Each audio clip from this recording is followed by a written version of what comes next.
get I started also right need now. a drink. Okay, go for it.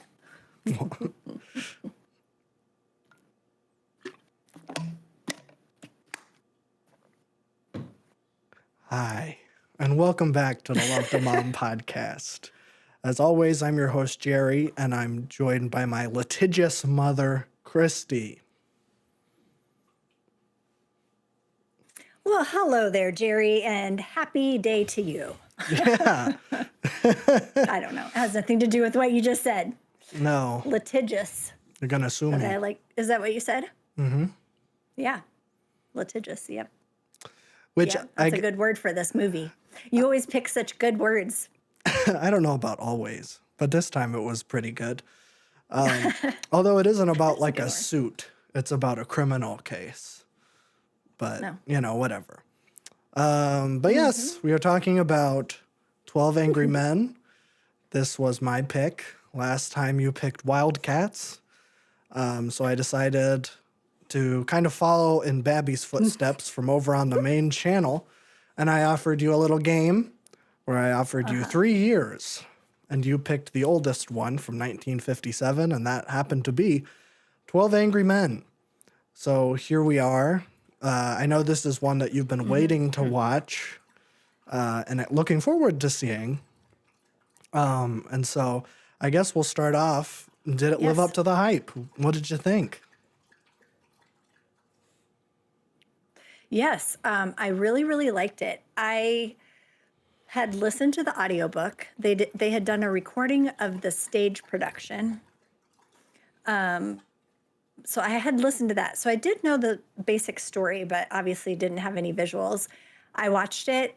Your dad watched it with me. So, and it was so funny because we'd be watching and he'd be like, well, and he would be talking back to the TV and things that he figured out, which I've never really heard him do before. And he wasn't planning to stay up and watch it with me. It was kind of later last night and he had to get up early today. So normally he goes to bed early. Yeah. But he's like, I'll just watch a little bit of it and I'll go to bed. And he actually ended up staying up and watching the whole thing with me. So he also really enjoyed it. It's one of those movies. That's like a miracle. It's like a Christmas miracle, but it's not Christmas. No. Yeah, it just sucks you in. It's so good. It's so dang good. Yeah. Man, so was this both of your first time seeing it? Yes. Okay. Yeah. I know the first time I watched it was with my grandpa, but I don't know because sometimes Dad would join us for that, but I guess he was not there for that particular evening. But yeah, I'm glad you guys both liked it. I mean, I figured this would also be a movie that he would like. But this is my favorite type of movie. I love a legal thriller. Those might be my most favorite types of movies. Especially something like this, where it is just like the entire thing is in one room and it's just trying to figure out the facts of the case and just trying to figure it out. That's the entire thing. There's like little bits of drama between the people, but the movie is razor focused on one thing and one thing only, which it should be. But yeah, I guess we'll start. I guess we should say there's going to be spoilers. This is a movie that you can spoil. But it's also a movie that I feel like everybody already knows because it's. I didn't know it at all. Oh, really? Like before I watched it, Oh, interesting. I just knew the name of it. I didn't know the premise of it. I didn't know anything until I listened to it on the, So, I mean, it does feel like a movie people talk about, but I don't know that people really know what it's about. Oh, Maybe. Well, at least I didn't.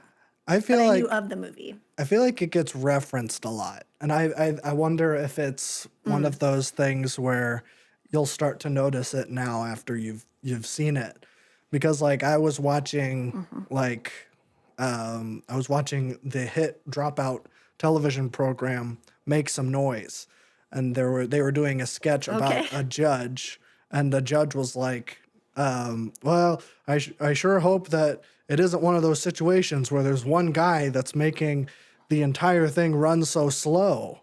And I'm like, man, this is just like so into the cultural consciousness that like I wonder if we're going to be able to talk about anything. But it's interesting that you had no idea what this movie was. No. No, I mean, I've heard people, talk about the movie, like, but never the details of it. Never understanding the idea that it's one person standing against 11 others, and then what that process looks like. Yeah. I thought there were a lot of really interesting themes in this movie. A lot of like, there's a lot of deep conversation and things that could happen with this movie, just because while it isn't super preachy necessarily, there's a lot of interactions with different characters that give you just enough to know kind of where they're coming from and the responses of others. And Yeah. the way it was filmed in the same way, like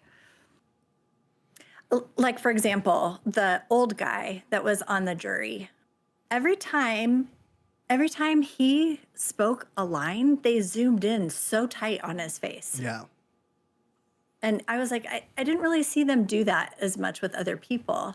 And I'm like, is the reason for that because he felt invisible? I mean, he talked a lot about when he was trying to empathize with one of the characters. Oh, I'm sorry, because you're probably going to want to give a summary too, but I'm going to finish my thought and then you can give a summary if you want to.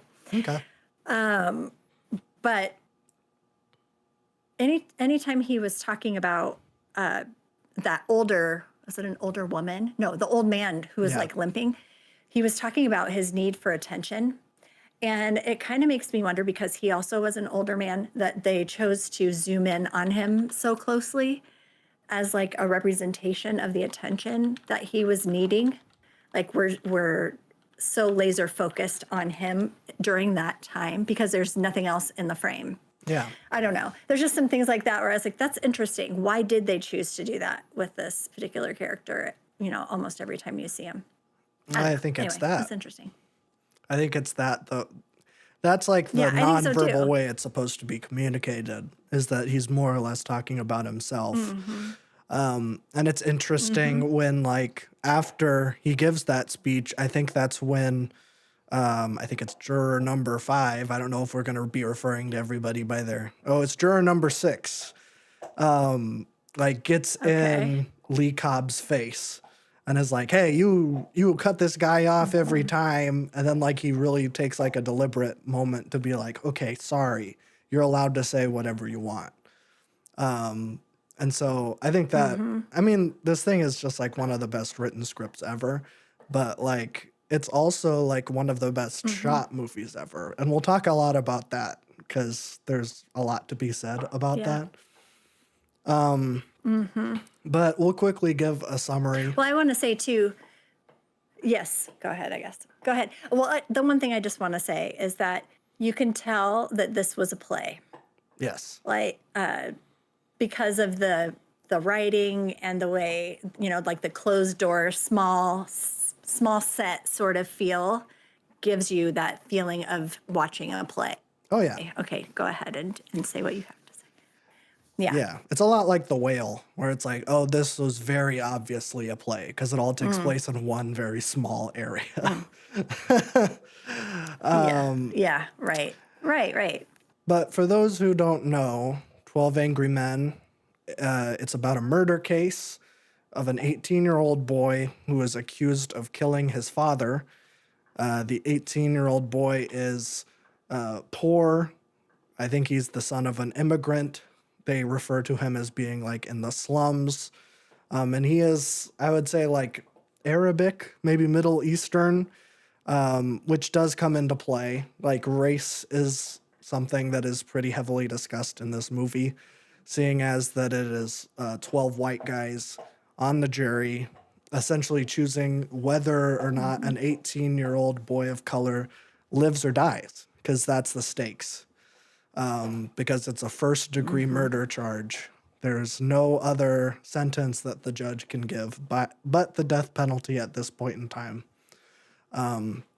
And specifically, they're putting him in the chair, which is one of the most horrific ways to kill someone. So it's really, really rough. But the crux of the movie, and you kind of talked about it, but once the jury like they start talking, it's 11-1. Everybody thinks that he's guilty besides Henry Fonda's character. And then slowly over the course of the movie, they just talk about it, and eventually people change their votes, and there's like, it really goes into like laborious details of like really trying to break apart the evidence piece by piece, trying to fit this thing together. And it's fascinating to me. So that's what the movie is. And I would say if that sounds interesting to you at all, you should stop this and watch it because I don't think this is a movie that you would want to have ruined Yeah. for you. And like I said last week, I think this is the best movie ever made, and I will stand on that. I think that that is true. So we'll get started.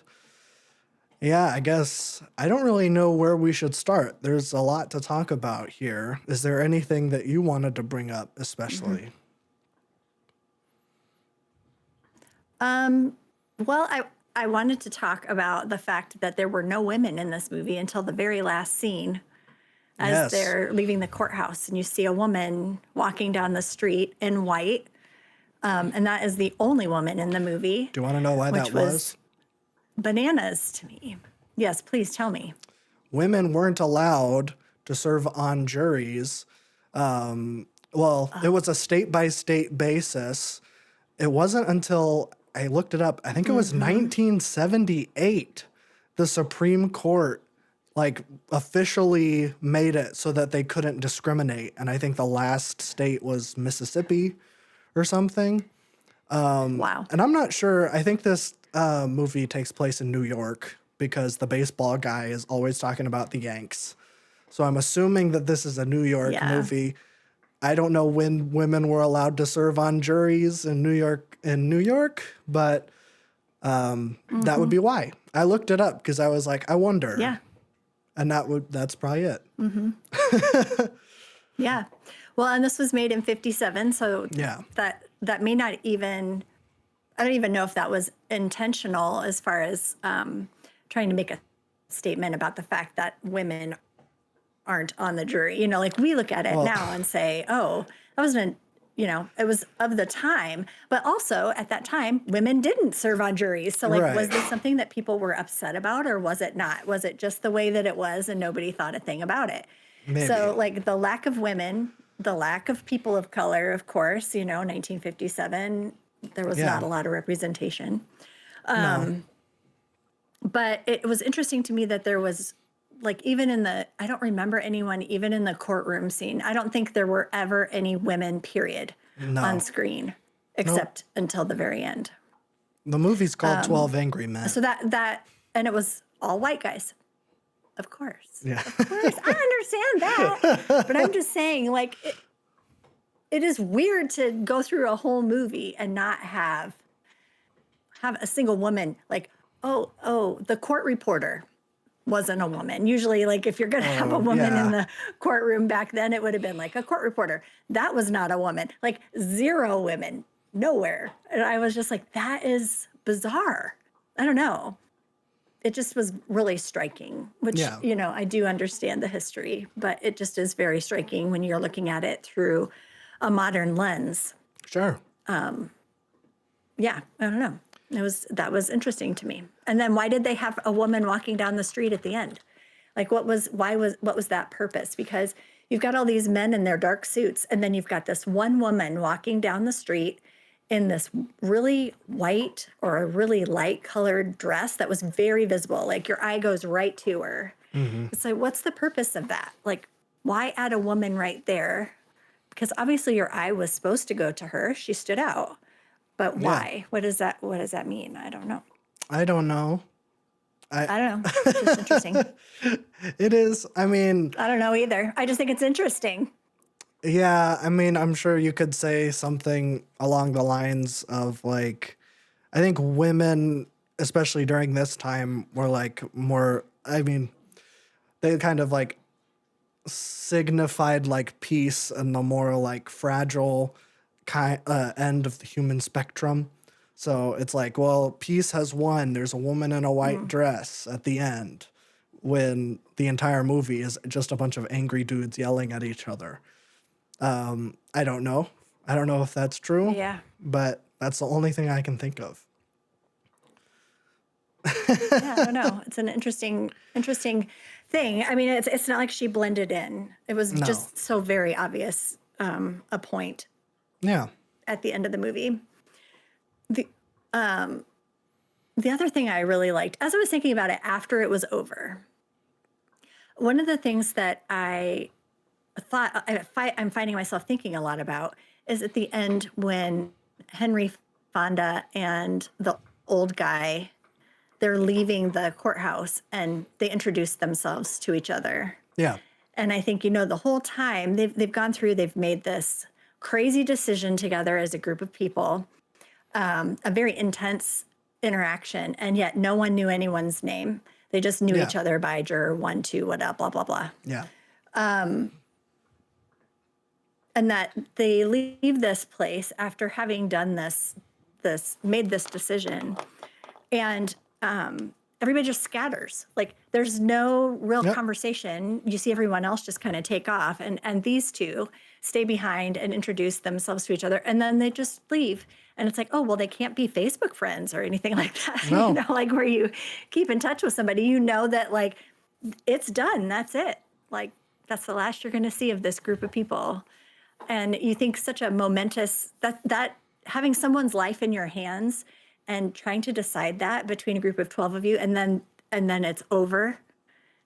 It is a little bit, it has to be really disorienting. Like that's going to be a big part of your life, I would think, because no matter which way you decided, this is such a huge thing. This is something that really will stand out as a big moment in your life.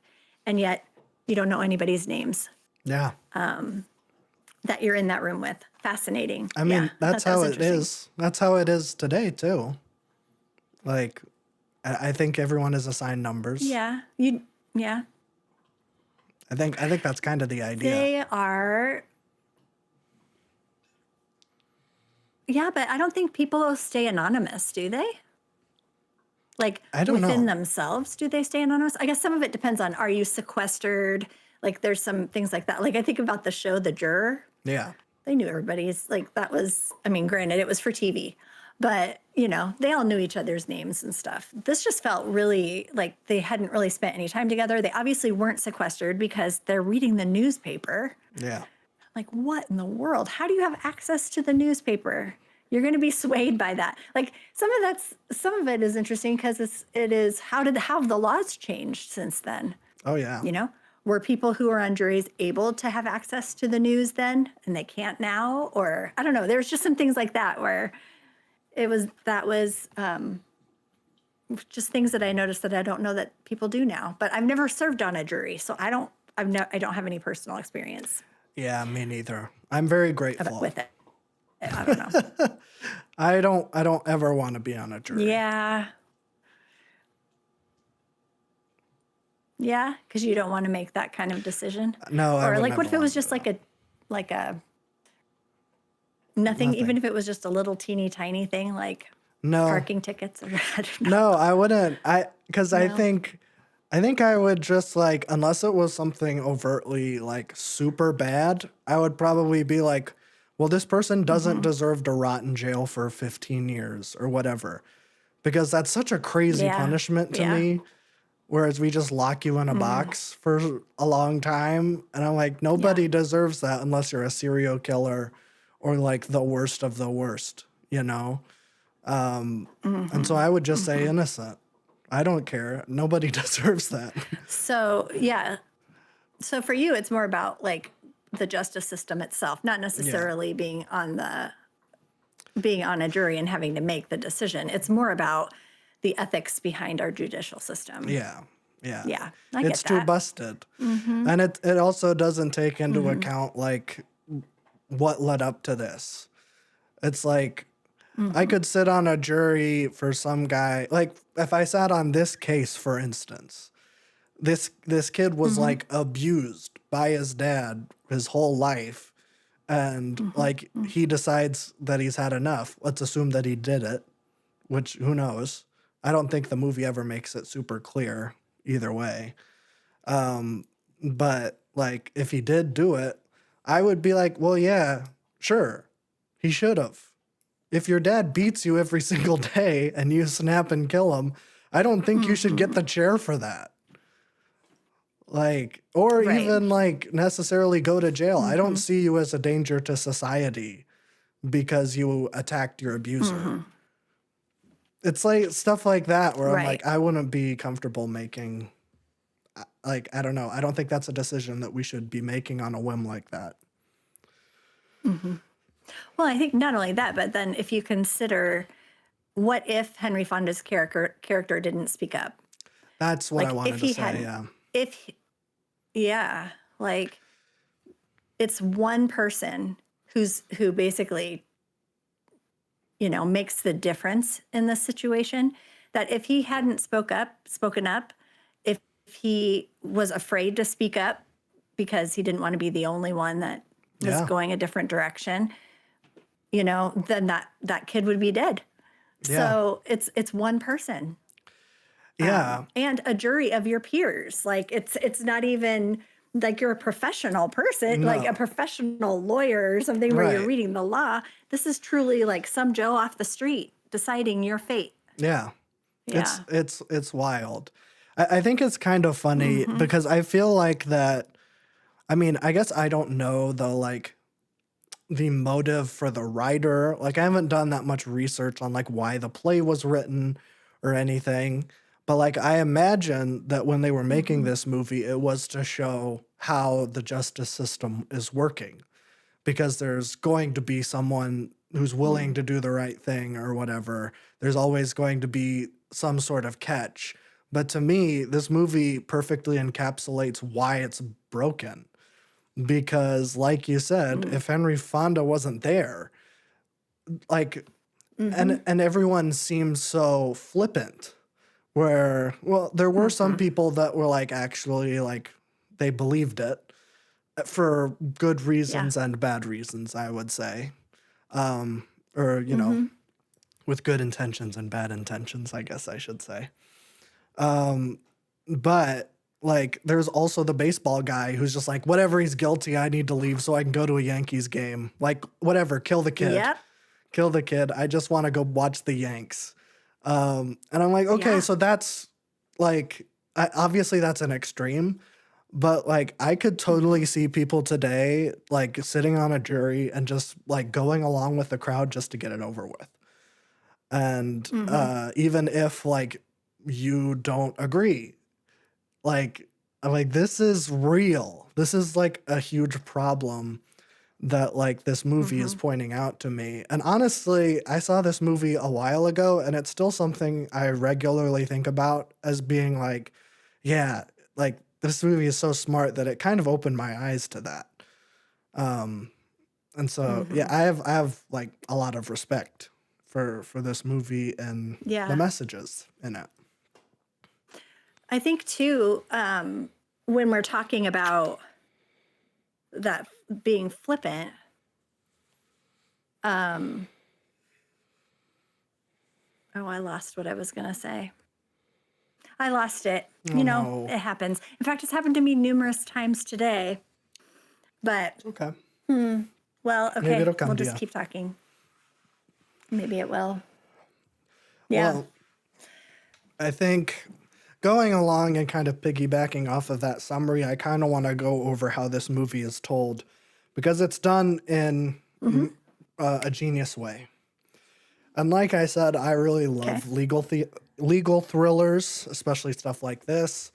But I think this movie does it the best. Where even stuff that's really, really good, like Witness for the Prosecution, or even what's the new one? The one that everyone was going crazy for in 2024, Anatomy of Murder. That's the original. Fall.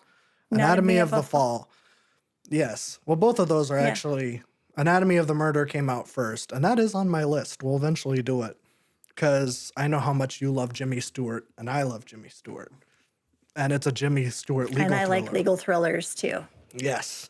Plus, it has the great George C. Scott in It's it, a Jimmy Stewart movie? who we'll talk about. Oh, We'll talk about George C. Scott more right. because, believe it or not, he has multiple ties to this movie. So it'll be kind of I interesting. found one. Yes, it is very interesting, isn't it? Oh yeah. Yeah. But there's Okay. layers to it, and I'm not sure that you picked up on the layers. Probably not. Probably not. But we'll get there when we get there. But I think the movie is really smart in the way that it's laid out because in just the way that it establishes everybody. Because it would be really easy, and this is a direction that it could have gone, where you set up that it's just Henry Fonda that's standing up against the crowd, and then they immediately like jump into evidence. And it's like, okay, well, why do you, Henry Fonda, think that he's innocent? And then they just jump in, well, I have this knife. Whatever. And that's the first evidence that he brings up in this movie. But I think it's really smart that they were like, no, we need to introduce everybody and like completely like lay out why everybody's voting guilty, except for 11 and 12, who I don't think they get to. Which is because the racist guy just starts talking, which is just how it is in real life Yeah. too. They tend to just start talking. Yeah. That's funny. Cut everybody off because you got to spill your guts about how these kids are all the same or whatever. Yep. And then so like we establish everybody, and then we jump into the evidence. And so then when they start turning, ultimately the first guy to switch his vote to not guilty, it's the old guy that we were talking about earlier. But his Yeah. reason for it is really sound in that like he is essentially just saying, I think he's guilty, but I respect you because you stood up to everybody to essentially give you more time. And I'm like, this is just like, I guess this is how the system should work, where people should be fighting for the benefit of the doubt, for fighting for reasonable doubt, I suppose. Right. And so it's just lovely. That first initial setup is great. And we got to give props to Martin Balsam, who is fantastic in everything he's in, but he's great as the foreman in this movie. Yeah. I love Martin Balsam. Like every time I see him in I something, didn't know who he was he's, before I started researching him. I was like, what? oh yeah, He's everywhere. He's fantastic. I mean, I know him obviously from this. He's also in Psycho and All the President's Men, another really great legal thriller, which we might get to if you haven't Yep. seen that. We should put that on a list too. Because that one, I It's a mean, Best Picture winner too. oh yeah, No, All the King's Men. Ignore me. All the President's Men is not an Oscar winner, but it's really G-dang Okay. good. but I want to see it. Yeah, I do. Robert wanna see Redford and Dustin Hoffman and Martin Balsam. It's the holy trifecta. it. Okay. Go Martin. I love him. But he does like, Right. it's so funny where like it starts off and he's the foreman. And then eventually, like halfway through the movie, he like loses all of his spirit and he's just like, I don't care. Like, you guys run the show. Like, he's so tired of trying to rein Yeah. everybody in that he's just like, you guys talk. And then eventually, he Yeah. kind of gains courage and is able to rein in everybody again. And it's like, it's great. Like, that's such a little arc. It's way in the background for everything. I mean, Martin Balsam is not really a key player in the drama that's going on, but like it's such an essential role. He's kind of like a director stand-in, where at the beginning the movie is kind of orderly in how they set up, And then like in the middle of the movie, everybody's kind of talking over each other. Even when they're trying to break down evidence, people are yelling and talking over each other, and it's completely chaos. And then once most of the people agree on this not guilty plea, it goes back to that orderly kind of, okay, well, why are you guys still saying guilty? Which is like really smart. It's really fantastic how Martin Yeah. Balsam is used, and I don't think he gets quite enough praise for this movie. I think he's a reluctant leader too. Like he Yeah. was willing to give it up at the beginning. You guys want to do it? Fine, you can do it. Like I Yeah. don't need it. It's, you know, I got assigned number one. it's I not like didn't choose it. yeah, Yeah. yeah. You can go ahead and take it if you want it. Yeah, he's been in four Oscar Best Picture winners or Oh, nominees. sure. So you said 12 Angry Men and All the Yeah. President's Men. He was in On the Waterfront, which was his first movie. Oh, I don't remember him Was on the being in that. waterfront. Yeah, Oh. and then he actually is an Oscar winner. He won an Oscar for Best Supporting Actor for a movie called A Thousand Clowns, which I've never even heard of before. No. But he won Best Supporting Actor, and that movie also was nominated for Best Picture but didn't win. So Interesting. anyway, he is in some pretty, Yeah. respected movies. It's for kinda sure. crazy. But yeah, he won an Oscar. On the Waterfront came out in 1954, and he was uncredited in it. That might be why I didn't Really? remember him being in it. I wonder if he's just like one of the workers at the dock. It was his first movie, so I'm guessing he had gone to Strasbourg. He studied under Strasbourg. Oh, I can't remember what school that is, but anyway, that's where he started, and then he ended up with that as his first movie role with Oh, Elia interesting. Kazan. Yeah, Huh. right? Wasn't Elia Kazan think so. the director? I think so. yeah. Yeah. Anyway, yeah, he's in some biggies. Yeah. And I mean, while we're here, I guess we can talk a little bit more about the cast. Obviously, Henry Fonda Yeah. Oh, probably doesn't need a whole lot of introduction. Obviously, a very big movie star. yeah. I don't know if I think I've he's number 5 on AFI's list. Number 5 or 6 on AFI's like legendary star or something. Oh, I sure. can't remember. He's way, way up there at the top. I could see it. I mean, probably one of the most prolific actors of the 30s and 40s. This is like a little bit later in his career. But like, big time activist. That's kind of what I know him more of. Like, I haven't seen a lot of 30s and 40s movies.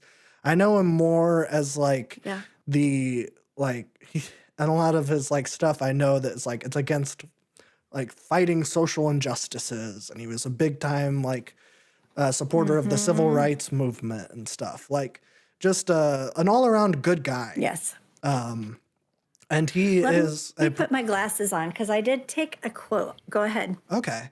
Well, talking. I do want to say in relation to Henry Fonda, he is one of the 2 producers of this movie. Yeah. Which I think like really goes to show that like, oh, he believed in this, and like there's obviously we'll get to like the big anti-racism moment in this movie, which I think is like maybe one of the strongest movie moments ever. Because it's so real. But like you can see Yeah. that through line where like I wonder if that was kind of what got Henry Fonda interested in this movie, is the like race and social inequality angle to it. Because that really is the backbone for a lot of what goes on in this movie. Yeah, especially the social and economic inequality feels like a very forward part Yes. and theme. So I'll just give you this information about that I had not heard this before. He was a firsthand witness to the Omaha race riots of 1919 and the lynching of Will Brown. Oh, wow. So, and so they were saying that event ingrained in him a really strong opposition to racism, which it would. Sure. Course. Yeah, yeah. So they were saying, so that kind of like That would have been 1919. Yeah, he would have been pretty young. I don't remember when he was born, I but can pull it up. that would definitely impact you. He was Do you have it there? 14. He was born in 1905.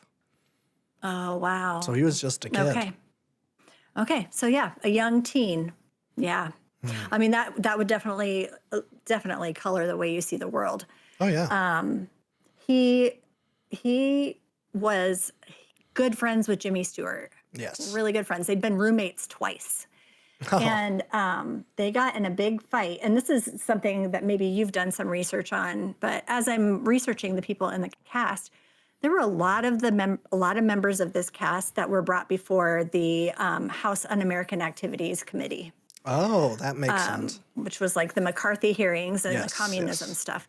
So, so those two were like buddies. They roomed together as they were struggling young actors and were kind of known for being ladies' men. And Sure. then they got married, had kids. They stayed friends, and they liked to build model airplanes together, which is funny. That's cute. But they almost had a falling out in 1947 over blacklisting. And so Henry Fonda joined Humphrey Bogart, Lauren Bacall, and John Huston in signing the open letter to the House Un-American Activities Committee, suggesting that it stop this communism investigation. And Jimmy Stewart was upset about that. And he said that the argument between Jimmy Stewart had said that the argument between the two of them was really long and heated, but when they both realized that their friendship could end over this, they stopped arguing about it and just decided, you know what, we're not going to talk about this. We're just going to be friends, and because Yeah. otherwise their friendship could have died at that point. Yeah. So yeah, so when we're talking about that committee, the House Un-American Activities Committee, and I didn't research all of the jurors, but there were the guy with the glasses. Oh, John when they were going Fielder. over that whole glasses thing. Oh, no. E.G. Marshall. No, Edward Binns. I'm sorry, I got the wrong guy. Yeah, E.G. Oh. Marshall was the glasses guy. Yeah. He was the dad on Christmas Vacation, FYI. Oh, I really? was like, I know that guy's familiar to me. Yeah, he played her dad. Oh. So married to the lady from Everybody Loves Raymond. Yeah, that's him. That's Wow. funny. Okay, yeah. So juror 6, Edward Binns. Yes. I don't remember. He has a gravelly voice. Anyway, he was blacklisted. And it turned out to be a case of mistaken identity. It took 2 years for him to have his name cleared, but it did impact his career. Sure. Lee Cobb was called before the House Un-American Activities Committee. His wife, as a result, had a nervous breakdown from the stress of that. Oh, no. And so he decided to be a friendly witness and to name names because he just wanted to get out of there because his wife's health was so negatively impacted by the trials and stuff. Sure. I thought there was someone else. Maybe it was just the thing that I saw with Henry Fonda, like signing that letter. So anyway, like I said, I didn't go through all of them, but two of the people that I looked at did in this movie Interesting. did get called before that committee. So yeah, I thought that was interesting to kind of see. But they were saying that a lot of these guys, or some of these guys, were in a group together that was kind of known for being, it was an acting group, that a lot of the people from that group ended up getting called before the committee. Sure. And so because of all the ties between these different actors, then of course a lot of them are called to it because they're all in this group together. So Yes. Yes. yeah, I thought that was very interesting. That is interesting. Yeah, I don't want to throw too much shade on Lee Cobb, even if he was Yeah. a rat. Like that's a bad situation. That's a really bad situation. Yeah. It is. But yeah, I kind of figured that I didn't even take into account the Hawk stuff, which, by the way, that's what you can call it. You don't have to say the whole thing. Yeah, because it's so long. It is very long. Hawk. Is it UAC? Is that what it is? I think, HUAC? I House think, Un-American but they did. Activities Committee. If you, that's still the term for someone that is like kind of calling out communism wherever you see it, or not even Mm. communism. Like it's someone who's like super capitalist and wants to like root out Ah, and find communists. They're called hawks for that reason. okay. Oh, I Um, didn't know that. Okay, yeah. So interesting. there you go. A little bit of trivia for you. Okay, there you go. um, but, Yeah, but I yeah. do, I just was so surprised as I was looking up the bios on these people. Like yeah. everybody's been called before the committee. What's going on? Anyway, Yeah, I should have looked into go that ahead. because, yeah, I mean, late 50s. Um, but yeah, I do Mm. want to talk about Lee Cobb because I know Lee Cobb Okay. from The Exorcist. He plays one of my favorite characters Yes. in The Exorcist, actually. His name is, Mhm. oh, geez, oh, this is bad. I was looking it up. Yes, I know Lieutenant he's a Kinderman. detective. Yes, Lieutenant Kinderman, which he's a big Hmm. movie buff, and it's funny. There's like this moment where he talks to um, Chris McNeil, who's the mom, and he like asks for her signature because she's an actor in the movies, and he's like trying to investigate this Hmm. murder, and she's like super grief stricken because her daughter is possessed by a demon, and he's like, "Can I get your autograph?" Right. Oh Would it man, be too much to trouble you? is this is this the guy? I'm trying to remember where he falls out a window or something. His character No, has this really dramatic fall. Is that him? no, No. that's the Okay. director for I the don't know who movie that that was he's then. in, Never mind. Ignore me. the movie that she's Oh, filming. okay. No, he actually Okay. survives. Um, Oh, and this is the other interesting layer because here we're going to start a rabbit hole, and it starts with Lee Cobb. Because all right, Lee Cobb, let's go. Lee Cobb was in The Exorcist, but also The Exorcist, directed by William Friedkin, of course. The late, great William Friedkin Hmm. also directed a remake of 12 Angry Men in 1997. Oh, Um, and hmm, I with actually, Jack Lemmon. it has Jack Lemmon. I'm actually kind of curious about that movie. I think the script Hmm. has more or less stayed the same, but there's a couple big Hmm. changes in that there are a lot of black people in the cast. And so I'm kind of wondering how Hmm. that changes the dynamic, Oh, um, because so much of this is about that would be race. interesting. But Yes. Lee Cobb's character in the remake, directed by William Friedkin, is played by George C. Scott. Now, here's where things get Hmm. crazy, because George C. Scott was in The Exorcist 3 playing Lieutenant Kinderman. That's No right. way. George C. Scott has played They look a two, lot alike, I think. they do, but he has played two roles previously played by Lee Cobb. Huh. And there's a That's director interesting. carryover where William Friedkin did The Exorcist 1 and then went on to remake 12 Angry Men with George C. Scott.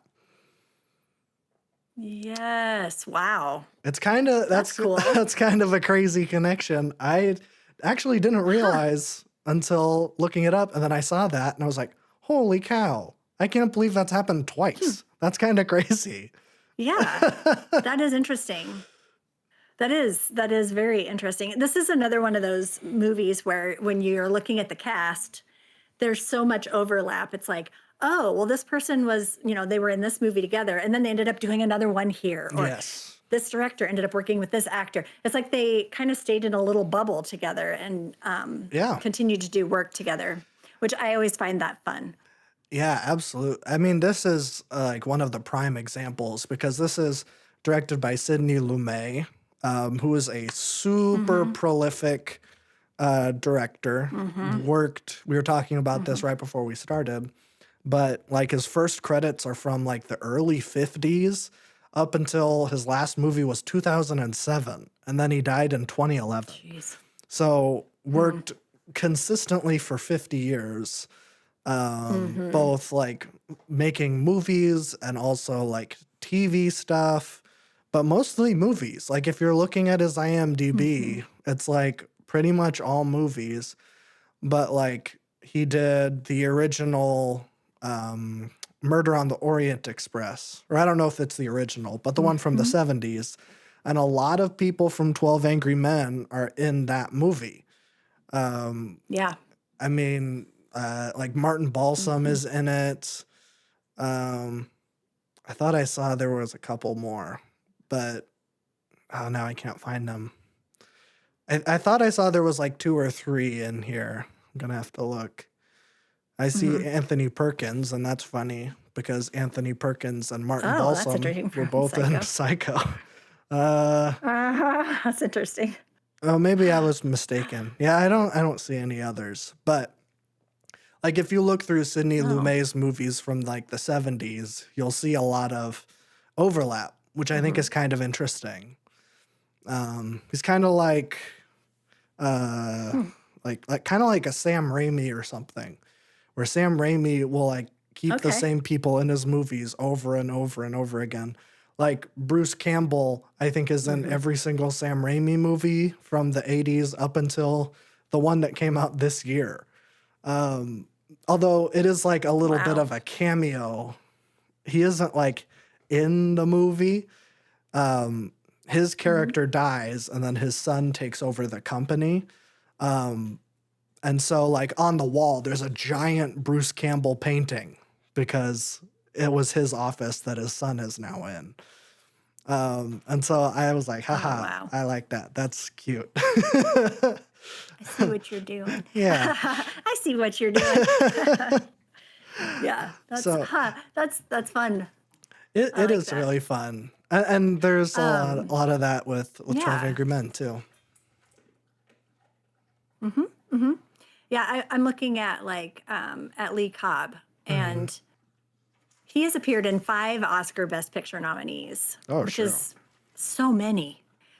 But one of those is also On the Waterfront.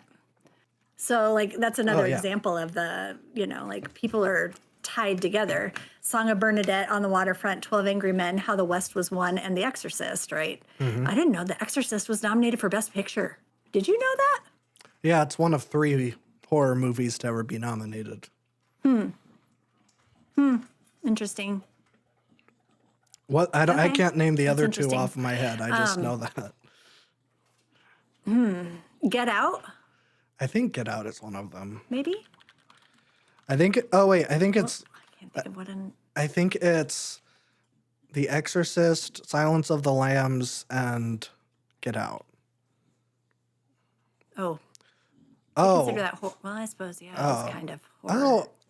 Okay, I guess there's 7 now. I guess some of Oh, these, I don't know if I would like completely count as horror movies. But the first one is The Exorcist, and then it's Jaws, which I guess is a horror movie, but that feels more like a Spielberg summer Yeah. blockbuster movie now. Silence of the Lambs, The Sixth Sense, Black Swan, Get Out, and then in 2024, The Substance is the last one to be nominated. Oh, yeah. I okay, didn't okay. realize that, but that's kind of I'm trying cool. to think. I don't think I've seen any of those movies. Can you read them again? No, The Exorcist. No, The Substance. No, Get Out. No, Jaws. Silence of the Lambs. I you did ever see that one? Silence of the Lambs, but mostly through closed fingers. Sure. Well, you've seen The Sixth Okay. Sense. Maybe that's the only. I have seen The Sixth Sense. I That's also a good have my one. hands over my eyes, some on that one too, but not as much as Silence of the Lambs. I No, read no. the book first so that I would know when to close my eyes. There you go. It was helpful. Yeah. Okay. So I guess I've seen I'd say 1.5 of the movies. Sure. We'll count That's it. interesting. Yeah. I mean, come on. You know how I am. It's just who I am. Yeah, no, it's fine. One other thing I wanted to say about Henry Fonda that was interesting is that he was kind of known for being a jerk. I don't know if you know that. Oh, really? That he was really aloof, he was cold, and they said that he had a really bad temper. And so he was not particularly well liked. And I know his relationship with his kids wasn't great either.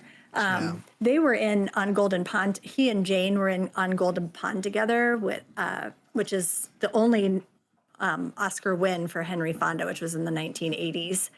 But he didn't come to the ceremony. She accepted it on his behalf. But there's an interview with Peter Fonda where he broke down and cried. I can't remember who was interviewing him. He broke down and cried because this person had quoted his dad saying that he was really proud of him. And he's like, my dad has never told me, basically said anything nice to him. And so it was during this interview where he was the first time he'd ever heard his dad say anything, kind. Wow. So yeah, apparently he wasn't like the nicest of people, it sounds like. But he was a great actor. We'll give him that. Oh, yeah. We'll give him that. Yeah. So anyway, he won for best lead actor in On Golden Pond, and he would have been in his 70s or 80s, definitely older at that point. When did that He come was out? also nominated for. It was in the 80s sometime. He died in 82. I'm thinking 82, so maybe early 80. Mom had to have been 80 or 81. Yeah. It was toward the end of his life. I do remember that. On Golden Pond, that's what we're talking about. Yes. Oh, Yeah, he only never lived to mind be me. I'm fine. 77. How old? 75? 77. Came 77. Okay, it came out in 1981. Okay. So that was a year before he died. So, yeah, I mean, he looked very frail in that movie. And I watched it just a couple of years ago. I had never seen it before. Oh. It was interesting. So, yeah, so Henry Fonda won on that movie for Best Leading Actor. Katharine Hepburn won for Best Actress. Jane Fonda was nominated but did not win for Best Supporting Actress in that one. But I remember reading something at some point where Katharine Hepburn was like kind of bitchy to Jane Fonda about not winning the really? Oscar. Like, yeah, like never going to win as a leading actress or some terrible thing like that. I don't know. I just remember reading that years ago. Oh, man. Anyway, yeah. I wanted to say something about one of the other jurors who I was like, I know this guy, and it is John Fielder. He's Okay. kind of the mousy little guy. Yes. Okay. I was like, I know that guy from something on TV. Well, he was in the show Bewitched, and there was another show that he did a bunch of, Bob Newhart show. But here's an interesting fact for you. John Fielder played Piglet in the Winnie the Pooh stuff up until the Heffalump movie. Like, no one else has been credited with playing Piglet until after the Heffalump movie, after he died in 2005. So he did the Heffalump movie and then died shortly after. But every single, short cartoon, all the movies, everything. If you go out and look at his IMDb, so many yeah. credits playing Piglet. Yeah. Looks like he was a Huge. big-time voice actor That in was- the 70s and 60s. Yeah. Yeah, he did. He also did Robin Hood. He did a voice in Robin Hood, and he did a voice in Fox and the Hound. Yeah. So he did quite a bit of Disney stuff. But another interesting thing about John Fielder is that he was in the Odd Couple movie, Oh, okay.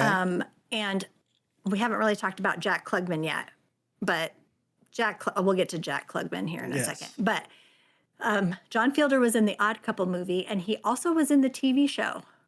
Oh, okay. Yeah, and so Jack Klugman was in the TV show. He won Emmys for that. Oh, wow. And Jack Klugman is the guy who played the guy from The Ghetto. Yes. Okay. And so he was a huge TV actor, huge. He was in the show Quincy, and he was in The Odd Couple. Those were his two big TV shows.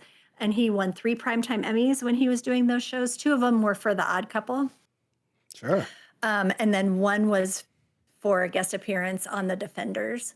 And he said that Henry Fonda was the best actor he ever worked with, which I thought was interesting. But Sure. also, Let's talk about The Odd Couple for a second. Okay. The Odd Couple movie, the role that Jack Klugman is playing in the movie was played by who? I don't know. Do you have a guess? You don't know anything about the Odd Couple movie? We've talked about it before. But I it's okay if you I don't think remember I've because seen I'm the last person to say something about not remembering something. I think I've seen like What's that? half of that movie. Um, Okay. because I took like a writing humor class. And so Mm-hmm. that was like part of an assignment. They sent like a bunch of clips from the movie. So I've never seen the whole thing, but I feel Okay. like I kind of Yep. have. Um, Mm-hmm. but like he's not playing Jack Lemmon or oh crap, I can't think of his name. The other guy. Um, Walter Matthau. Walter Matthau, He's yes. playing Walter Matthau In the movie? in the TV show. Oh, in the He's TV playing Walter show. Matthau's character. Yeah. Oh, So okay. Felix was Jack Lemmon and Oscar was Walter Matthau in the movie. On the Oh. TV show, he was playing Walter Matthau's character, I thought Oscar. I didn't know that Walter Matthau wasn't in the TV show. Mm-mm. Huh. No, it was Jack Klugman. Interesting. And when he got older, and he got more wrinkly, he had jowls, he had kind of like that curmudgeon-y looking face as he got older. Oh, sure. But everything always, I feel like Walter Matthau or Kevin Bacon. Everything comes back to Walter Matthau, it feels like. It does kind of. Yeah. It does. He comes up all the time. All the time. I had no idea Jack Klugman was in this movie. Oh. When I saw his face come up, I was like, oh my gosh, I used to love Quincy. When I was a kid, I loved the show Quincy. And just to see him as a young man was just so much fun. Oh, yeah. But yeah, I just feel like Walter Matthau is a very common thread. And also, like the tie with the Odd Couple and Jack Lemmon, and then you're talking about Jack Lemmon later. Yeah. So yeah, it's just everybody's woven together in such an interesting way. Yeah. Okay, I did think of what I wanted to say about the perfect. movie. Yeah. That they were talking about at one point they were talking about the defender, the boy's defender. I think they were talking about and how he wasn't very good, and Yeah. I would have just made sure that I got. And it's like, well, that is easy to say as someone who doesn't have to use a public defender. Yes. It was another statement about like kind of the tone deaf nature of characters not really understanding, the challenges that come with being, poor. Yeah. And that's another issue with the justice system. If you don't have money, you can't get a good defense and you end up going to jail. Same thing with like if you're a person of color, you just go to jail. It's been proven the discrepancies in sentencing and all of that kind of stuff. So Yeah. I feel like in this particular case, so much is wrapped up around the economics of our justice system Yes. and the perception of the poor Yes. being lazy, all of that sort of commentary from that character. And even Jack Klugman's character, where he's like, I grew up in the ghetto. Yeah. Like, do you feel I'm not lazy, Right. right. And so much talk too about what everyone does. Yes. I there's thought a that lot was of interesting. Like, let's talk about like, what do? You're an architect, but this guy over here does a more blue collar sort of job. And then you've got the advertising executive who's over there like coming up with Yes. slogans and stuff in the corner. Yeah. That I thought all of that was really interesting. There were so many statements on, the role that your job plays in how people perceive you. Oh, yeah. Yeah, there's just a lot of really interesting dynamics. Only seeing these people in this small space, which is also like, while they've been spending time together during this hearing, they haven't really talked with each other. So the beauty of this is that they are getting to know each other as we are getting to know them. Yes. And it is interesting the things that they choose to share about themselves as it's pretty much like what you do. That's it. It's what you do. We don't know other than the character with his son. We don't really know much about everyone else's families or anything else. It's like, here's your career. We're Yeah. all wearing white shirts. We're all wearing ties. We all look the same. Yep. You know, Yeah. it's interesting. It is. It is. Yeah, I do want to talk about the kind of social stuff. But there was another cast member that I do want to bring up. Did juror Yeah. number 10, the racist guy, look familiar to you? Okay, wait.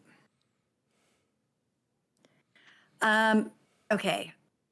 Yes, he did, but I didn't get to him. Tell me what Oh, he's in.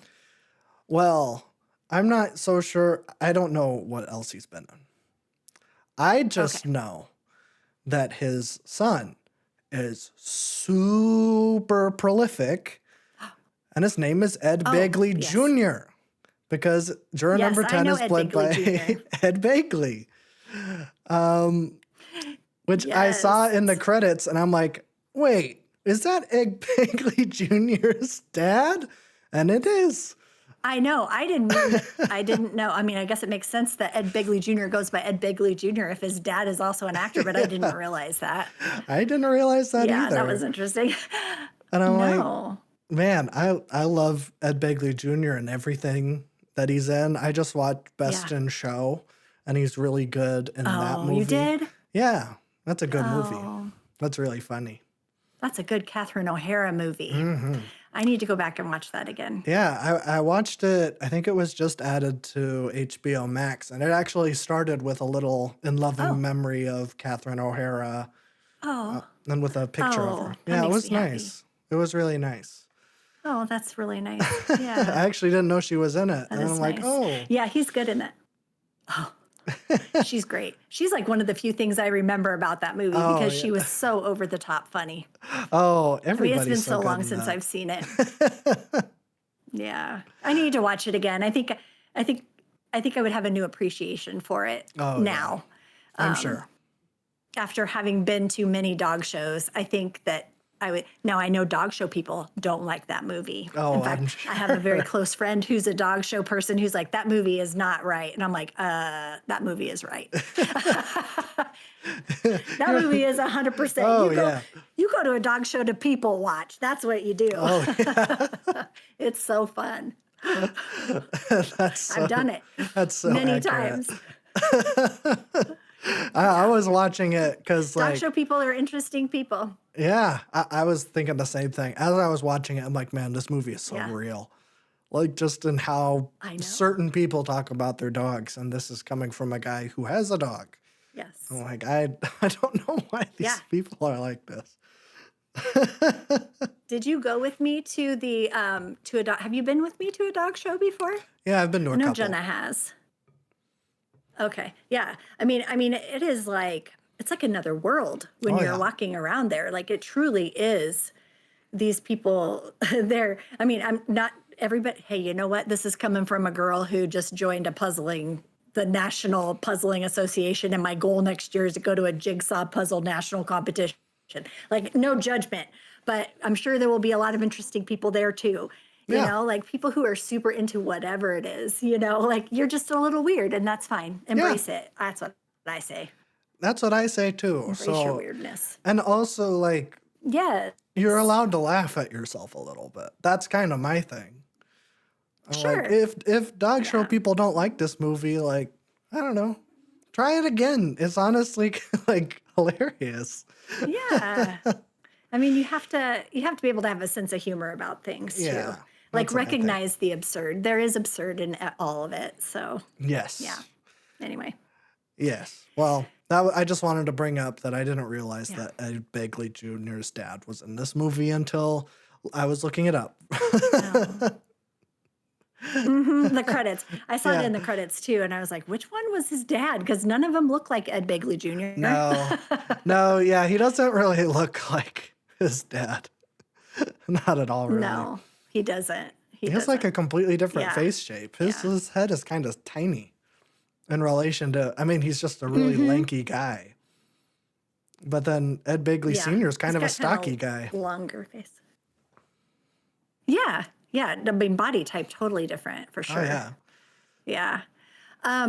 Okay, so I went this week, just some behind the scenes stuff. This week for Black History Month, there was a screening of Fruitvale Station at our local kind of like it's actually a nonprofit theater that's run by the Des Moines Film Society here in Des Moines. So it's this Yeah. beautiful old theater that they took over. You become a member, and they show a lot of really cool movies. I think you and I have probably talked about it before, but Oh, yeah. so they were doing a screening of Fruitvale Station by Ryan Coogler, and that was his first movie. I had never seen it before. But what was so cool about it was they were doing the screening, and then afterwards they had a panel of guys that were going to talk about the movie when it was over. So I knew it was about a police shooting, but that's pretty much all I knew about it. But one of the people on the panel after the movie was an attorney who lives here in Des Moines, who people were asking questions about the justice system and race. And as a Black man and an attorney, like, do you see the discrepancies in the ways that justice is, meted out for people or whatever? And he was trying to be diplomatic about it, but he many times like closed his eyes and smiled and shook his head like, yes, Yeah. this, I see it myself. I see it as an attorney, and I think this movie, like, you can't watch this movie and not talk about the racial implications or the Oh, yeah. impact that our justice system has on communities of color and on the poor. And I guess, I didn't really even realize that I know they talked a lot about immigrants. Some of those things about immigrants, which is very fresh with ICE. Sure. Like, you're in the cities, so of course, like, ICE Oh, is a yeah. huge Yeah. deal there right now, and the rhetoric around immigrants is just so hostile. And I'm watching this movie, and that whole section comes up where they're talking about immigrants, and it's like, boy, things sometimes just don't feel like they change, No. and that's hard. Yes. It's hard to look at a movie that's 75 years old and go, Oh, yeah. how have we not evolved beyond this? Yes. And I know that that's the case. It just feels like a gut punch when when the dialogue could be ripped from something that someone says today. Like, it is so disappointing to think that we have not come any farther than we have. Yes. Yeah, I that's just like, want to say that. well, no, I agree with you. It's like, I always hate when people say like, this movie is more relevant now than it was when it was made. When there's like a movie about a social issue or something. Yeah. Like, I've heard people say that about like Do the Right Thing surrounding like when cops kill unarmed like Black people. And I'm Sure. like, no, that's not like, it's just the same level of relevant because nothing has ever changed and nothing will Right. change if like we're going to treat each time it happens as a brand new thing. It isn't like That's right. when Spike Lee was making Do the Right Thing, he wasn't like, man, it would suck if cops killed Black people. Let's depict what if. Yeah. It was like, no, Yeah, right. they were doing something very specific. And maybe Do the Right Thing is maybe not the best example. But like, if there's like a dystopian movie where people will say like, wow, this is pointing out like race or class, social inequality. Wow, it's more relevant now. And I'm like, no. Like, I don't understand. We should be sad that it is still relevant. That's Yes. how I feel. We should be disappointed that we haven't moved any farther Yes. than we were then. And while sometimes they look different, sometimes, like, obviously the world of 1957 we're still talking about Jim Crow in 1957. Yes. Yep. So it looks different now, but it's still very much an issue. And those attitudes and attitudes and approaches to race have not changed. It might look different in our society, but the heart issue has not changed. Yeah.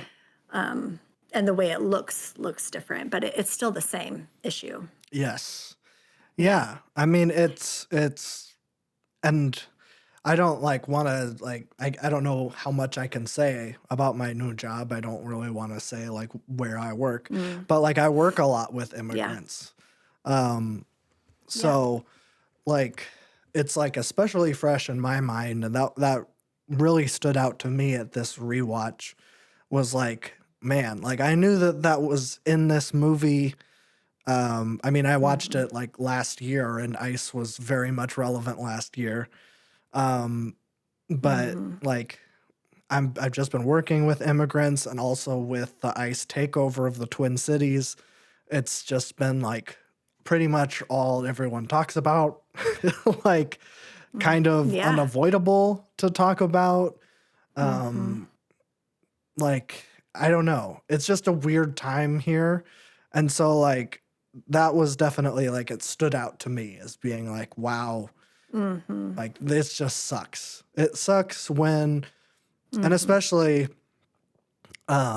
this like a couple days ago, someone came in and like I work with Somali people and like coworkers, and someone came in and was upset about immigrants and how they're stealing their housing. And while they were doing it, they were pointing to my immigrant coworkers. Oh.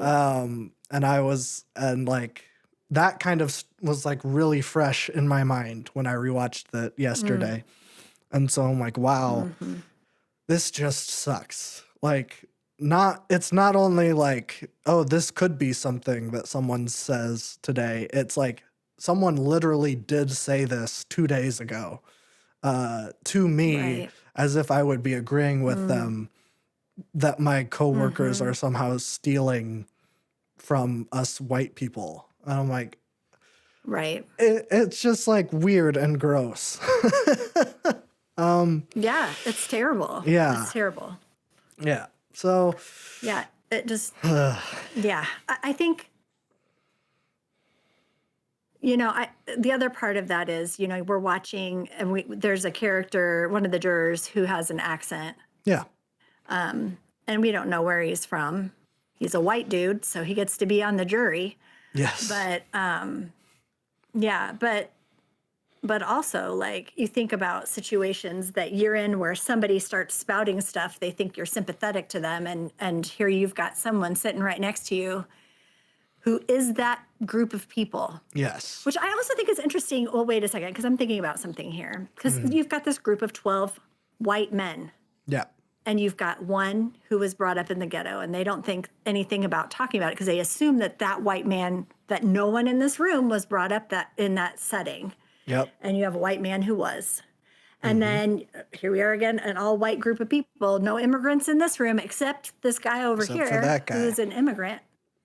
Yeah, Like we look the same. There are times where we all look the same, yes, but those prejudices that you have are against people who look like you too. You know, yeah, you think that this is all about brown people or black people, but if you're going to have those attitudes, it's not just those groups of people. It is not outside of people who look like you do. yes. That's yeah. That's Well, I don't know. I think, and I think this is especially true today, but I'm sure it was also true in the 50s, where I think the term immigrant is just kind of a scapegoat for racism. Where it's Yeah. like, obviously, today, that's very clearly who ICE are targeting, where it's like, we are Right. just deporting black and brown people, whether it's Right. Mexicans from most everywhere or if it's Somalis here. Um, Yep. it's like, um, it's like a more overt racism now than it necessarily would have even been in the 50s when there was Sure. actually systemic racism being enforced, where it's like we are Mm-hmm. anti-immigrant, and that means anti-Polish, because the guy you're talking Yeah. about, juror number 11, but he's played by George Voskovec, and he's a Czech guy. Okay. So, like, but that also would have been bad. When they're talking about immigrants, they also would have included the German immigrants or the Swedish immigrants or the Irish immigrants, which is, you know, I mean, it's just like super racism if you also hate people that look like you too. Right. So Right. I don't know. Yeah, I mean, I don't know how many people of color we were allowing to immigrate to the U.S. at that time. That's true You know, too. like if we had Jim Crow laws happening, are we allowing people to immigrate from Africa? You know, I don't know if that was even part of a policy or not. I'm not sure. I don't But know either. yeah, I mean, I think about you know, here in Iowa, we have a lot of Bosnian, a lot of people from like Yeah. Eastern European immigrants who are white. They aren't being, you know, targeted by ICE. No. No, you can feel pretty secure. I mean, like Jenna's boyfriend's from England. If he were to move here, like I would be really worried if you were a person of color immigrating here. But Yeah. like there's some sense of safety in the fact that you're a white dude, that Yeah. nobody's going to bother you unless they hear you talk, and they Right. hear your accent. So like, Even is it then, really about that?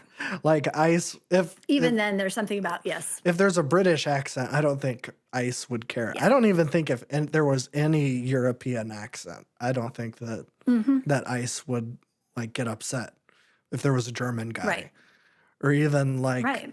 like a Russian. Like I don't think they have anything to worry about either.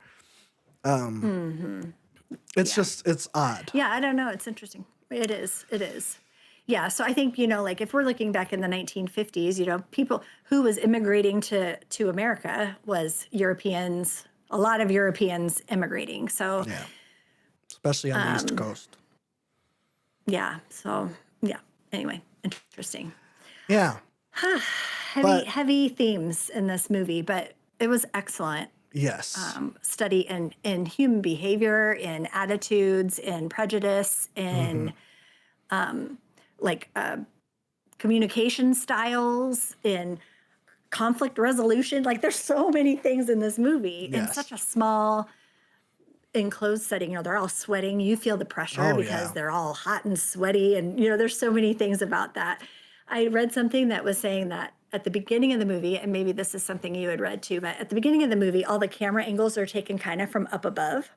Oh yeah. All the shots are taken from up above. And as the movie continues, the cameras make their way down. And so then at the very end, the cameras are shooting from below, Yeah. which I thought was interesting. I don't know. I don't. Yeah, I didn't notice it. I read it and I was like, well, that's kind of interesting. I don't I know. mean, now that you say that, it's like, well, yeah. But at the time, like, and that's something where, like, when we talk about the filmmaking of this movie, it's like it's really hard for me to focus on that because I'm always engrossed in the story. Right. And it's like I've seen this movie 4 or 5 times now, and like every Yeah. single time, like it's not even something I think about, but like I know that like thinking back at the shots, I'm like everything is done perfectly, but it's not so flashy that like it like kind of stands out. It's Right. interesting.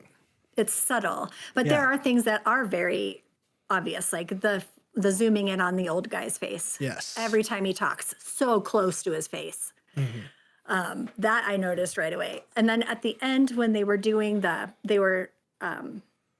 doing a pan shot across the table, Oh yeah. showing like the cigarette butts and the like all the stuff, all the things that they left behind after they, you know, had reached this verdict and went back in. Like there's some things like that where there's not a whole lot else happening at the moment. And so you have nothing to do but look at that and notice the cinematography and the black and white and all of that. Right. I think like one of the shots that I really noticed this time, and I really had to like, oh wait, that's really impressive, and that like it is kind of an interesting setup that like took Hmm. a lot of time to make, but like kind of feels effortless. And it's when the old guy is talking and he's talking about like wanting to be like seen as an old Mm-hmm. person who like he doesn't see like doesn't and have much human to human interaction. We cut to like the reaction shot where we're facing towards like the juror number one and then all of the others. Mm. And you see like 10, 11, 12, and they're like boom, and then one's further back, and then one's further back, and then you have Mm. Martin Balsam, and then you have the kid with the glasses and Lee Cobb. And it's like this perfect kind of fan around where you can see Mm. everybody's face looking at the old guy. And I'm like, this took so much effort. But Yeah. like when you're watching it, you're looking at everyone's faces as they're reacting to it. And you're also listening to the old guy yourself. Um, Yeah. and it's just like this movie is like crazy smart in the way that they Mm. arrange all of their shots and do stuff like that. Mm-hmm. But Mm-hmm. it's hard to think about that now. Right. You would have to like the way that I could see you being able to really absorb all of that would be watch it for plot and dialogue and Yeah, then watch it a second time and just not focus on that at all and that's just a good watch the point. visuals and the sound and the those things that sometimes they enhance the story but they're not necessarily something that's going to draw your eye Yeah. or your ear. Yeah. I'd be kind of interested because every time I watch this movie, I mean, I have it from the Criterion collection, and I think there Hmm. are a couple of commentary tracks. And I'm like, I wonder if that would Oh. be really interesting because I think one Mm-hmm. is with like a professional film reviewer. And so I'm like, that would be really interesting because I bet that goes more into the like actual like Mm-hmm. filmmaking, like that The side of it. technical. Yeah, I'm Mm-hmm. like, I bet that would be really, really interesting to look at. Yes. Um, so maybe I'll do that. That kind of Mm-hmm. sounds like it That'd could be be interesting. a good watch. Mm-hmm.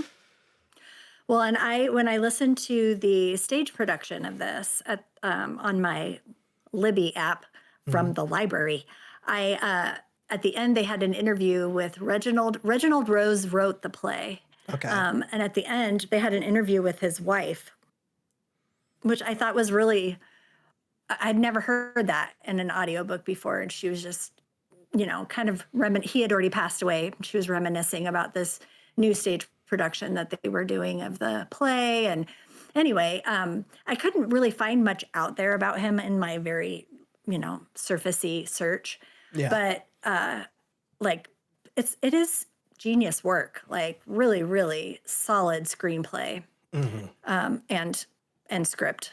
So anyway, he deserves a little bit of kudos too, just for creating such an amazing work Oh yeah. for Sydney to like work on and turn Hmm. into this amazing movie.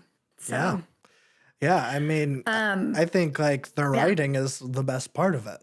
Because, like I said, Mm-hmm. I can't stop listening to the great Mm, story. Like 98% of this yeah. movie is the script. It's just like everything else Yeah. that supports it is also phenomenal. Mm-hmm. Oh, can we talk really quick about the juror with the son? What's his name again? Lee He's Cobb. your guy, Lee Cobb. Um, that whole thing with his son, and he's like, I made a man out of him, Yep. and Yep. now he like won't have anything to do with him. And that was really, I don't know. Like I think about my grandfather was a total jerk. Yes. And I could see a lot of my grandfather in that character of like, Yeah. you do what seen and not heard. You're going to turn out and be the person that I think you need to be. And had other family members, like I could very easily see how that fracture would happen Yes. being brought up in that sort of with a dad like that, how that fracture could happen. Hmm. And then the idea that he's taking out this personal relationship, like he's the last holdout. Yeah. He's taking out his own failures as a father on this kid because he feels like his son basically killed him in his mind because they don't speak anymore. Yeah. And he's like taking his retribution on this kid. Yes. That was really powerful too. Yeah. And Yeah. it's especially like obvious because of like how it's like the cycle of abuse and how that goes, because he starts this whole spiel, and it's a really, really great monologue where he's just talking about like kids these days. I used to call my dad sir. When's the last time you heard a kid call his dad sir? But that is like really indicative of like a really controlling and toxic like masculine figure where you're treating him more like a drill sergeant than any sort of like nurturing or fatherly kind of person. But and this is his dividing line where he's like, I saw my kid run away from a fight when he was 9 years old, made me like, I almost threw up because I was so sick. And I'm like, that is crazy to me Yeah. because like if the kids that were trying to beat him up were bigger and tougher and like my kid ran away from a fight, I would think, wow, that's very resilient in that like you know that you're outmatched. So you run and it's like you're a survivor essentially. Cause why I wouldn't be happy if you came home and you were assaulted. But Lee Cobb is almost Right. disappointed that his son didn't let himself get beat up. And he kind of lets that out on him through his entire life and completely ruins that relationship because of this one defining moment. It's like, that's crazy, but it's also how, like, that was how the boomers were raised. It makes sense why they're all assholes. Yeah. Because the greatest generation, the greatest generation, first of all, they named themselves that. But second of all, Yeah. they were like huge assholes too.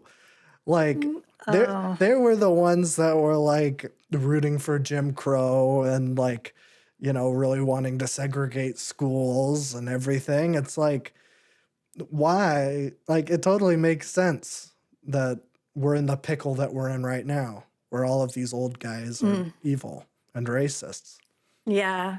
But you know, I'm looking at so Jen and I'm like, I've been hearing so many people watching Dance Moms. We should watch let's watch Dance Moms together because we just finished what was it? Next in Fashion.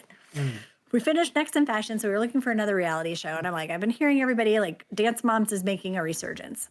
We watched the first episode and I'm like, I can't watch this. Oh no. That teacher is a nightmare. Those mothers are a nightmare. And I'm watching these girls under this insane pressure and these moms trying to live vicariously through their daughters. And it's all about how they reflect on them. Yes. And that is what we're talking about here. Absolutely. Is that dad was like, your weakness makes me look weak. You cannot be weak because that makes me look bad. It's all about me. You know, that's infuriating. And then you look at the kid's face, like Yeah. on his son's face, and he's just got the whitest, happiest grin. Like he just looks like the sweetest kid. And you're like, what a jerk. Oh, And yeah. like how much fortitude it takes for him to cut his dad off, this big intimidating man. And he is just like, no, I'm not talking to you. Like just taking that from just the photo. Oh yeah. Anyway. Yeah. was good. It's crazy. I mean, like that's it's crazy that he's the last one and it isn't the racist guy. Which we should probably Yeah. talk about him too, because like Okay. I mean, he's a big player in the drama. He's always talking and always cutting people off. Like he's the most annoying guy in the whole movie. Because he's just like, let Henry Fonda talk. I want to hear him break this down. But you keep yelling about how, oh, well, you can't talk sense into these people. They're born evil. Whatever. Like stuff like that. But let's talk about the scene. Yeah. Because it's the best, it's one of the best executed like and written parts of this movie. It's when juror number 10, Ed Begley Sr., is going on this huge rant where at this point the majority of the group has decided to vote not guilty. and he is just going off on this huge rant about how like these people are. I've known a couple of good ones, but you can't trust any of them. They would stab you in the back next, just stuff like that. But then it's just this really long shot, and it's in the corner, so we can see everybody. But then just one by one, people start leaving the table and turning around. Some of them aren't turning around; they're just like keeping their heads down or whatever. But it gets to the point where he just like is like, listen to me, listen. And then he kind of has like a mental breakdown in the corner for the rest of the movie. But it's like, this is so genius in how it's depicting how racists talk. In that, like, and why they bring it up. Because it's very much like an attention thing. Like, and I guess even at this time when racism was more or less culturally acceptable, it still isn't something that you talk about. Where it's like, well, yes, obviously these people are lesser than and worse, but that's not something that you say to their faces. It's not something that you speak aloud. And like, I'm sure you've met people, I know I have, who like have just started talking about it for no reason. And it's like very clearly like, hey, well, I'm saying the quiet part out loud. Look at me. Look at me. I want all the attention. I want you to vote for this guy, but look at me while I'm doing it, while I have my big Make America Great Again hat and shirt, and I have flags everywhere. It's very much like, look at me being the bad guy kind of thing. And so I think it's so great that like his whole worldview is like essentially shattered because people won't look at him. Like if that's the thing that's driving you to do this, and just taking all the power out of it, it's like brilliant. And I'm like, I think about that a lot with like Twitter and where Twitter is right now. Where like the most racist, vile thing you've ever seen will have like thousands of retweets and likes, and it's people being like, this is the worst. I don't agree with you. And I'm like, you're giving them exactly what they want.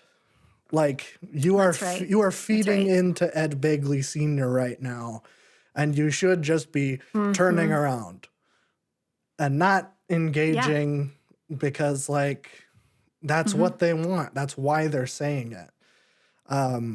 And it's like that is like really stuck with me, where it's like it's teaching you like kind of a definitive strategy to just deal with racists. Just don't engage, ignore it, and eventually they'll stop. It's unfortunate that these people are like this and they've been brainwashed or are victims of some sort of training or abuse where they think this way. But that's all you can do is just ignore them. Like you can't. Yeah, if you don't give them a platform, like the difference is now we have other sorts of platforms. Yeah. Exactly what you're talking about. Like it's not just the people you see every day. It's anyone who can see your comment out there. Yeah, true. And the more you engage, the more the algorithms are drawn to it. And you're platforming that person, even if you disagree. You're platforming them. Yeah. And so, turning your back looks different today, but the principle is the same. Don't engage. Yeah. Don't engage with them, and then eventually they'll be like, well, I'm not getting any likes, or I'm not getting anybody engaging with me on this post, so I guess I won't post this stuff anymore. Like that's all they're wanting. I mean, now there are people who like firmly espouse those beliefs. Yeah. You know, and truly believe it. And so I'm not saying that they don't really believe it and there's no harm. There is harm. And but continuing to engage with people on that, specifically on social media, does no good for anyone. No. You can engage in person if you're going to engage at all. That's the most effective way to, especially if it's someone you know and care about. You have more influence than people who are online. if you have the Yeah. ability to do it and communicate and they're open to listening. But Yeah. online is not the place. No. No. And I don't even think like engaging with people in person is necessarily effective either, unless it's like someone that like you really, really trust. Like if my dad Hmm. was a racist, I think I would feel comfortable Right. being like, hey, let's talk. Let me try Yeah. to Right. educate you here a little bit. But Hmm. like if someone's like standing outside and they're at like a college campus and they're like sitting out there with a megaphone saying about like God hates gay people or whatever, like Right. Right. they're also like the point of that is negative attention. Like they aren't going on Hmm. college campuses like being like, I'm gonna go here and I'm gonna say all this stuff and people are gonna love me for it. Yeah. That's not Right. why these people are here. No. Mm-mm. Well, and some of that stuff too, I recognize, we're talking about mental illness. Like there are people Yeah. who like sometimes the people who are out there proselytizing on street corners are people who are very ill. Oh, So sure. that's also a different situation. But yes, a trusted relationship is I've often heard it said like ask questions. Why do you believe that? Like really get to the crux of it instead of just being like you're wrong, blah blah blah. Nobody listens to that. They're going to put up a wall. Yeah. The key is to ask questions. Why do you think that? What have you heard that makes you think that? Like, and then be able to have a dialogue about it. But your average Joe on the street, you going up and trying to have a conversation isn't going to do a darn thing. Yeah. So Yeah. yeah, I agree. I think, yeah. I think that might be all I have to say about racism Yeah, in this movie. But there is sure. like another kind of social thing that I think is kind of interesting. And it's kind of going Mhm. back to what we were saying about like being prejudiced towards people that look like you, where like they bring up immigrants and then juror number 11 says something, or they bring up the slums and then Jack Klugman says something about it. Mhm. The reaction of the group is always, oh, stop being so sensitive. He wasn't talking about you. He was obviously talking Mhm. about other people. Um, Right. and so I'm like, that's kind Yeah. of interesting in that, like, and also the flip side to that, because, people are getting upset because people are saying bad things about them. The only two people that outwardly express emotion are the racist guy and Lee Cobb. The Mhm. racist guy who's like, oh, stop being so sensitive. Well, everyone's so sensitive these days, has a mental break and is like crying in the corner. And Lee Cobb, who Yeah. almost threw up because his son ran away from a fight, outwardly is crying in front of 12 dudes at the Yeah. end of this movie. And it's like, maybe Yep. sensitivity is not what is making these people upset. I think it's just being called Mm. on their bullshit. And they're like, oh, well, Sure. actually, I need to backtrack. And actually, it's you who's at fault for overreacting to what I just said because I'm not a bad guy. I didn't say something bad. Mm. It's your fault. And I'm like, Mhm. that's fascinating too. And that's always the Mhm. reaction when people who are rightfully upset and Yeah. like obviously offended for like pretty serious things. It isn't like someone Mhm. said people with blue hair are dumb, and then a blue haired person was like, but actually, it's like, no, they're talking about like Yeah. class and status and race. And they're like, Right. well, there's literally no choice about those things. Mhm. It's kind of crazy. Mhm. Um, Yeah, and I think you can extrapolate that to the queer community now, where yeah, you'll hear people yeah. spout stuff, and then it's like, well, I'm queer, or my sister is queer, or whatever. And then they are Oh, backtracking, well, I, backtracking, backtracking.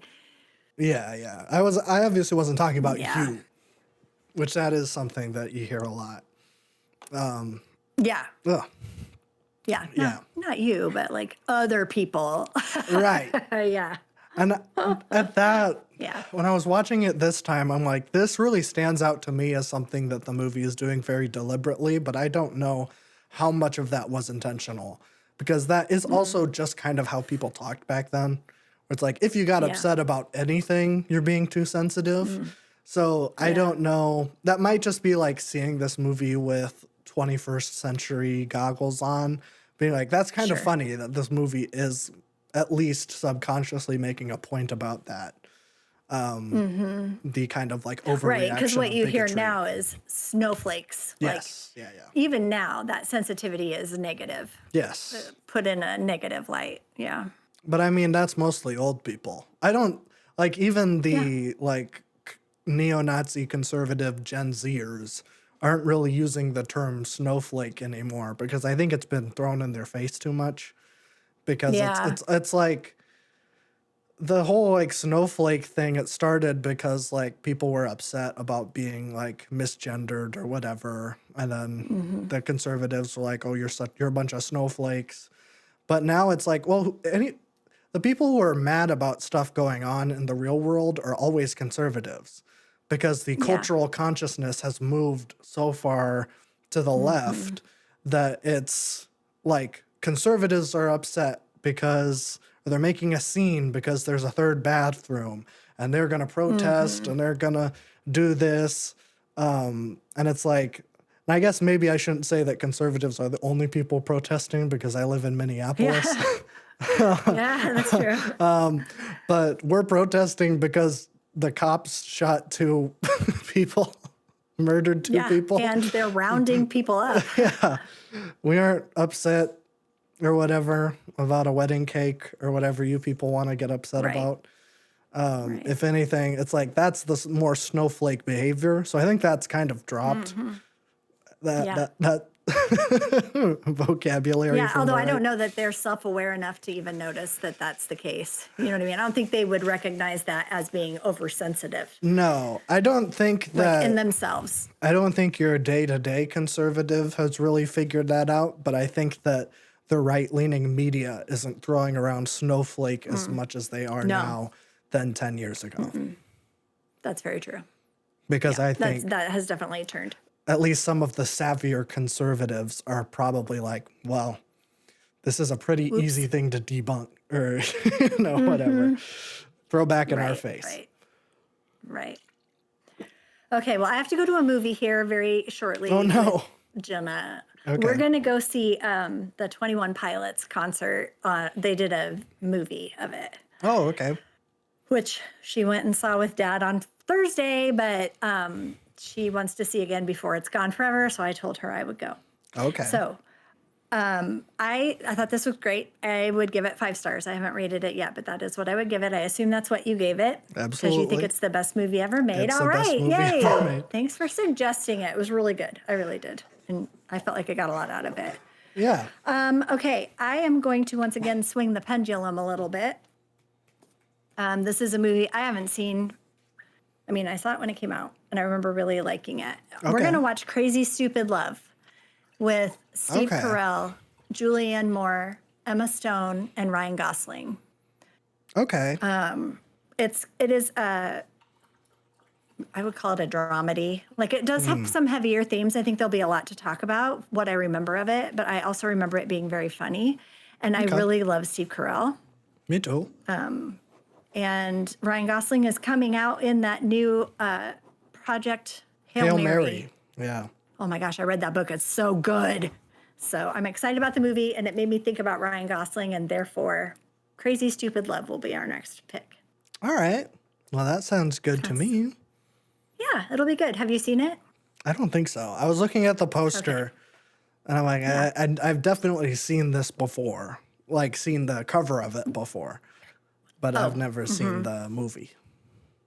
Yeah, it's good if I remember it correctly. Now again, it's been a while, but Okay. not as long as some of those ones from the 80s. That's true. Maybe we'll be okay. We'll see. I'm sure it'll be fine, or we'll talk about it. But Yeah, we'll talk about it. We'll see. that'll do it for this episode. Okay.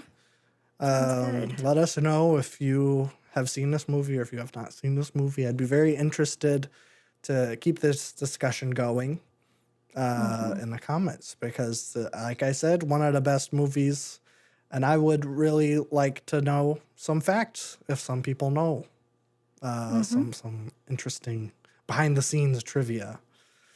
Yeah, I'm sure there's a lot. I'm sure there is. So I would like to encourage that. I won't do the plugs. You already know the plugs. Since you have to go, we'll make this as fast You as can do them possible. fast. Just do them fast. I already do them. Boy time. Boy Time and Boy Time podcast. One's for music, one's for movies. There you go. That's right. That's all we great. need. And I'm going to tell you, in this volatile time, once again, you guys, I tend to get on my soapbox this time of year because the legislative season is in full swing. Sure. And Iowa, by the way, has more anti-library bills than any other state in the country right now. That makes sense. Not something I want to be known for, but anyway. Fight on, people. Fight on. Yeah. All right. Anyway, support your local library. Get a library card, check out things from the library. That helps libraries a lot. Yeah. And also call your mom. Bye, everybody. That's it. Bye, everybody.